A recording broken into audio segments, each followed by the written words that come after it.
Halo teman-teman kos-kosan, gimana kabar kalian? Baik-baik saja kan? Jujutsu Kaisen chapter ke-176 telah resmi dirilis di situs Manga Plus. Chapter ini melanjutkan pertarungan Yuta Okkotsu yang tidak diberi kendor oleh GG Akutami. Setelah di chapter sebelumnya, Yuta Okkotsu berhasil menghabisi roh kutukan kelas spesial Kuro Urushi dengan teknik yang tidak terduga, yaitu mengalirkan energi positif dari teknik membalik ke otak Kuro Urushi melalui ciuman. Lalu Yuta merobek-robek tubuh Kuro Urushi yang telah mabuk kepayang berkat ciuman Yuta. Setelah Yuta berhasil membantai Kuro Urushi hanya dengan satu chapter. Berikutnya, pertempuran di koloni Sendai sama sekali tidak mengendor, di mana Urotakako langsung memberikan serangan fatal pada Yuta dengan teknik manipulasi langit. Dan disinilah ditunjukkan dengan jelas teknik manipulasi langit seperti apa. Yuk langsung aja berikut pembahasan Jujutsu Kaisen chapter ke-176. Check it bro.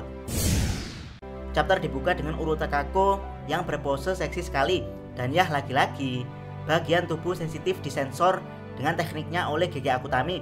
Judul masih di koloni Sendai dan sudah masuk bagian 3. Sesuai dugaan Abdikos, serangan fatal Urotakako gagal melukai Yuta Okkotsu. Namun Urotakako bukannya lari, tapi malah memberikan serangan berikutnya karena melihat Yuta cukup kewalahan. Dia pun meninju Yuta, namun berhasil dihindari Yuta. Dan saat Yuta akan menuju balik, tiba-tiba Urotakako menarik ruang di sekitar tangan Yuta dan membuat tangan Yuta memanjang. Uro pun menyikut kepala Yuta lalu meninjunya dengan kuat, namun berhasil ditangkis Yuta. Yuta pun kebingungan dengan teknik Urotakako di mana tangannya tiba-tiba memanjang, namun setelah itu langsung kembali normal. Anehnya saat tangannya dibuat panjang oleh Urotakako, rasanya sama sekali tidak sakit dan itu hanya berlangsung sementara.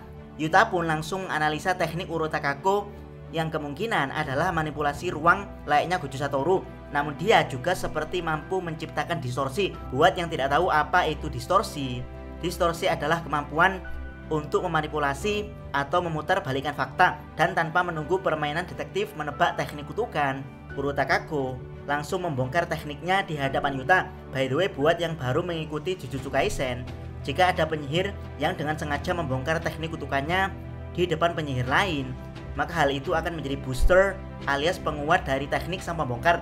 Itulah kenapa di sini Yuta agak khawatir karena Urotakako tidak segan-segan membongkar teknik kutukannya.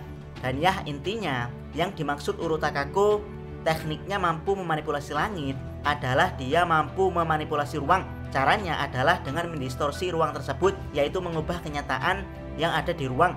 Untuk lebih jelasnya, bisa teman-teman lihat bagaimana Urotakako mendistorsi ruang. Jadi dia merubah fakta bahwa ruangan yang harusnya berbentuk ruangan biasa kemudian bisa ditarik layaknya kain, alias dia merubah kenyataan di ruangan tersebut. Tentu saja setelah Urotakako melepaskannya, maka ruangan tersebut akan kembali ke bentuk asal. Setelah mendemonstrasikan tekniknya, Urotakako menyuruh Yuta untuk kembali menyerangnya. Namun Yuta malah mengajak Urotakako curhat tentang alasan kenapa dia mau repot-repot dibangkitkan Kenjaku melewati ribuan tahun hanya untuk mengikuti cooling game, dimana di game ini Urotakako dipaksa mengumpulkan poin dan terjebak dalam pertarungan 4 arah dengan penyihir super kuat seperti sekarang. Urotakako menjawab kalau cooling game adalah kesempatan kedua yang diberikan Kenjaku untuk dirinya.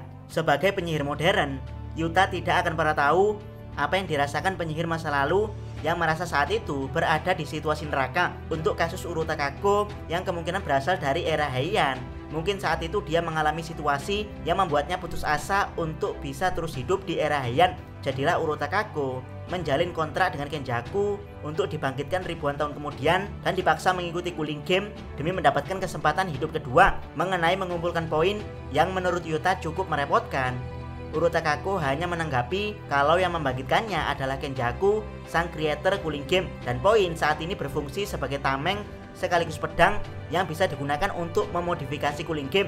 Jadi tidak ada yang merepotkan dalam hal mengumpulkan poin sebanyak-banyaknya di cooling game sambil menunggu hal tak terduga yang akan terjadi di cooling game berikutnya. Menanggapi pernyataan Urotakako, Yuta dengan polos menanyakan apakah Urotakako punya teman atau pacar. Tentu saja pertanyaan ini sama sekali tidak berhubungan dengan pernyataan kalau Urotakako kabur melewati ribuan tahun karena suatu penyesalan. Jadi Urotakako menjadi bingung dengan pertanyaan Yuta. Namun Yuta mencoba menghubungkannya kalau dia selama ini memang tidak punya teman atau pacar, tapi dia sama sekali tidak bisa memahami bagaimana bisa hanya karena penyesalan di masa lalu Urotakako rela membunuh orang lain setelah melewati ribuan tahun. Yap, sepertinya Yuta ingin menggunakan khutbah no jutsu pada Urotakako. Yuta kemudian menjudge Urotakako kenapa dia berusaha sekeras itu hanya demi dirinya sendiri. Dari sinilah muncul bayangan seorang misterius di ingatan Urotakako, diikuti dengan perkataan Urotakako yang menuduh kalau Yuta adalah seorang Fujiwara. Memang kau dan klanmu itu tahu apa? Yap, sebenarnya apa yang terjadi di sini? Teman-teman pasti bingung, namun Abdikos malah menemukan titik terang hubungan antara Urotakako dan Yuta Okkotsu. Oke, berkali-kali sudah Abdikos teorikan kalau kelak Urotakako akan menjadi sekutu Yuta.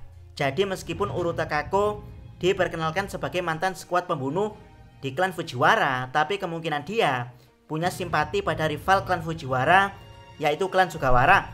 Dan orang yang ada di bayangan Urotakako ini kemungkinan adalah Sugawara no Michizane. Jadi di sini Urotakako salah mengira kalau Yuta adalah anggota klan Fujiwara, padahal Yuta dan Gojo adalah keturunan klan Sugawara.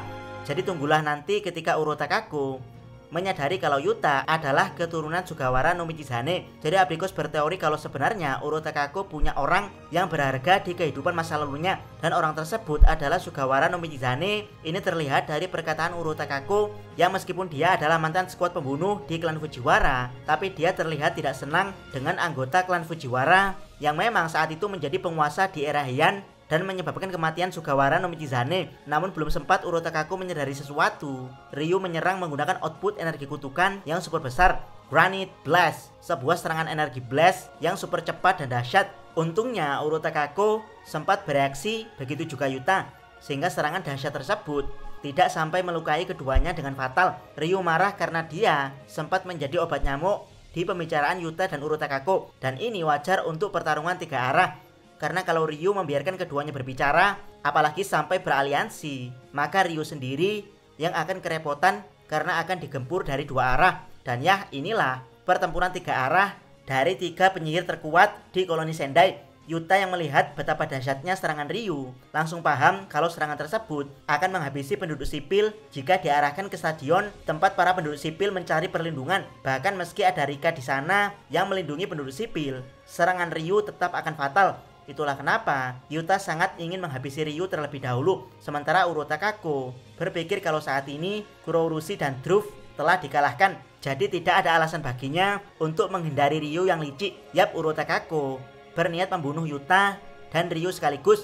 Tanpa basa-basi, Yuta dengan cepat lari ke arah Ryu, sementara Ryu menggunakan serangan output energi kutukan yang lebih dahsyat dari rambutnya untuk membunuh Yuta. Serangan ini bukan hanya dahsyat, tapi juga berbahaya karena mengikuti pergerakan cepat Yuta. Melihat serangan Ryu, Abdikos jadi teringat serangan super dahsyat dari Ultimate Mekamaru, yaitu Pigeon Viola, yang mana serangan ini membutuhkan charge energi kutukan selama bertahun-tahun. Dan ya, serangan tersebut sukses mengubur Yuta dengan ledakan super dahsyat di jalan layang. Ryu awalnya mengira kalau Yuta telah tamat, namun ternyata Yuta muncul dari belakang dan menyerang Ryu dari titik buta. Untungnya serangan tersebut berhasil ditangkis oleh Ryu. Ternyata sebelum terkena energi blast yang menguburnya, Yuta terlebih dahulu melubangi jalan layang, lalu dia lewat bawah untuk mengendap-endap dan mengambil kesempatan menyerang Ryu dari titik butanya. Chapter ditutup dengan panel yang mengatakan kalau hidangan utama sekarang akan disajikan. Yap, yang dimaksud hidangan utama kemungkinan adalah pertarungan utama, yaitu pertarungan 3 arah antara Urotakako, Ryu, dan Yuta Okkotsu yang pasti akan pecah di chapter ke-177. Sekali lagi, Dede Akutami tidak membiarkan kita menghela nafas di chapter ini. Semua berjalan seperti biasanya, cepat, to the point, dan jauh dari kesan bertele-tele. Jangan lupa subscribe channel Otakos dan jangan lupa share video ini. Salam.